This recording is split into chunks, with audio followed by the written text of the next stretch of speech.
Now, most Nigerians living in the capital Abuja do not live in the city center, but much of which resembles a high-income city in the United States, like Beverly Hills. Instead, they live in makeshift towns that are regularly demolished as the capital expands. Heather Murdock reports on how the residents of one such town are fighting in court to keep their homes.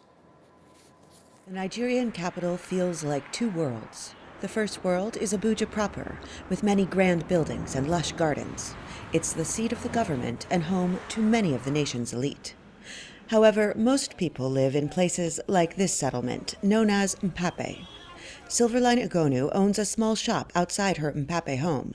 She says last year armed soldiers came and marked most of the houses with red X's, slating them for demolition. When her last home was destroyed years ago, Igonu says she was told she could come here to live on this unwanted land by the quarry.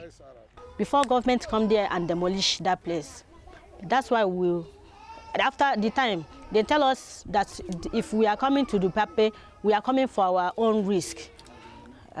So that's why we come for Mpape. They say that Mpape will not demolish. But city planners say most of Mpape's residents are illegal squatters who know they will eventually have to move. Josie Mudasiru is the Development Control Department spokesperson. And people just came from all over to settle on empty land that belong to government. They don't have any papers for those lands, and most of the structures there are illegal. She says taking down Mpape, which is almost devoid of paved roads or city services such as sanitation, will be better for everyone. Mpape is going to be planned like the city center.